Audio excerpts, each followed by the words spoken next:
بین خودمون بمونه. میخوام یه رازی بهت بگم که مثل احمد تو گلیاپوچ سرتو بندازی پایین، فقط با نگاه کردن دستا گلو پیدا کنی. بریم یادش بگیریم.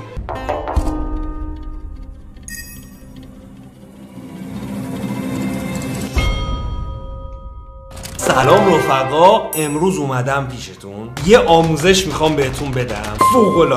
فوق‌العاده است. یعنی ببین، یکی مثل احمد تو مسابقات گلیاپوچ اگه دیده باشید که اصلا نگاه نمیکرد، گل و تک زرد میگیره، خب مثلا خیلی یه سری موکل داره فعلا. نه عزیز من، تکنیکه. شما وقتی تو این بازی تو هر کاری تجربت زیاد باشه، از یک سری چیزها متوجه میشی، از رنگ طرف متوجه میشی خب که گل داره یا نه. حالا من یه تکنیکی یاد گرفتم که تست کردم، هیچ چیزی که قطعی نیست، ولی 90% مواقع این تکنیک جواب داده. خیلی هم چیز ساده ای تو این ویدیو میخوام بهتون یاد بدم که فقط با دیدن دستا بتونید گل رو بگیرید. گل بدید، اینو به هر کسی یاد ندید، بین خودمون بمونه. قبل از همه اینو بگم، من بردیه هستم. توی این کانال کلی چیز خفن یاد میگیریم. الان که گلیاپوچ داغه، دارم بهتون گلیاپوچ یاد میدم که هر جا رفتید پرچمتون بالا بالا باشه. غیر از اونم بهتون شعبده بازی و بازی مختلف و پاس رو تکنیک و ترفند و اینجور چیزای خفن بهتون یاد میدم. اوکی، ذهنخوانی هم بهتون یاد میدم. ویدیوش الان میادشون بالا، تو دیسکریپشن هم هست، تو کانالم هست، و کلی هم تکنیکای گلیاپوچ بازی کردن و تکنیکای رد کردن و گل پخش کردن و گل قایم کردن لا انگشت و اینا رو بهتون یاد دادم که اونا هم تو دیسکریپشن براتون میذارم. حتما برید ببینید، عشق کنید. یه تکنیک وای توی ویدیو یاد دادم، این گل. خب اینم بهتون یاد دادم. حتی هر چیز باحالی رو من اینجا بهتون یاد میدم. عشق کنید همین الان، واسه اینکه اینا رو از دست ندین، آموزش بعدی رو از دست ندین. کانال رو سابسکرایب بکنید، چون یادتون میره یه لایک هم زیر ویدیو بزنید و نظراتتون رو حتما تو کامنت ها بنویسید اگه دوست دارید چیز خاصی یاد بگیرید. خب آقا دیگه بریم سراغ، خیلی حرف زدم، بریم سراغ تکنیکی که میخوام بهتون یاد بدم. ببین، اولا که میگم همیشه جواب نمیده، رو همه آدم ها هم جواب نمیده. ممکنه یه نفر مثلا دستشو اینجوری بگیره، اینجوری بگیره، اینجوری بگیره، خب ولی زمانی که مشت میگیرن، من اینو تست کردم، 90% مواقع درسته. خب یه زمانی میبینید واسه یه آدمی برعکس کار میکنه. حالا بریم سراغش ببینیم اصلا چی هست. آقا یه چیز روانشناسیه. خب مثل اینکه مثلا قبلا دستو میگرفتن سبک سنگین میکردن، ببینن اونی که سنگین تره میگفتن گله، یا مثلا اونی که طرف سمت خودش بیشتر نگه داشته میگفتن گل. اینا مثل روانشناسی ناخودآگاهه. چیه حالا نکتهش؟ ببین، ناخودآگاه، من چیزی که بهش رسیدم و تست کردم، اون دستی که گل داره، شست اون دستی که گل داره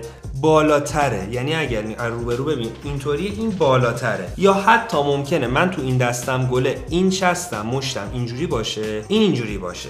خب حالا این اصلا از کجا میاد؟ ببین، انسان وقتی دستش رو مشت میکنه در حالت عادی و غریزی، با استثناء کاری ندارم، دست اینجوری مشت میشه. یعنی شست نه داخله، بچه رو کاری ندارم، انسان بالغ اینجوری مشت، شستش نه داخله نه این روه. خب شست اینجا مشت میشه. اوکی، زمانی که یک نفر توی دستش گل داره، خود به خود این به جای اینجا میاد بالا قرار میگیره. حالا ممکنه جفت دستش اینجا باشه. ببین واقعا باور نکردنیه، اون دستی که شستش بالاتره گل داره. اینو برید تست بکنید. حالا یه سریا برعکسن، یعنی اون مثلا اینطوری بذارید بهتون بگم، یه نفرشون من پرسیدم، گفتم دستتو مشت کن، اینجوری مشت کرد. فهمیدم اون برعکس مشت عادیش، و اینو بگم دختر بود طرف.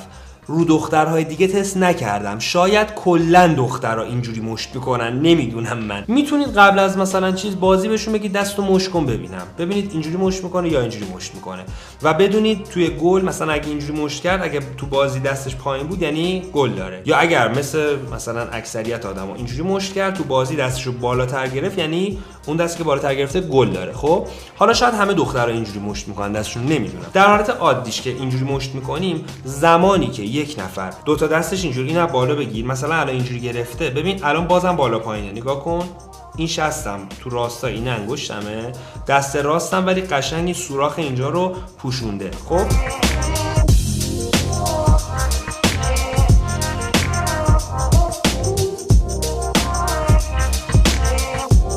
اینو از من داشته باشید، برید تست کنید.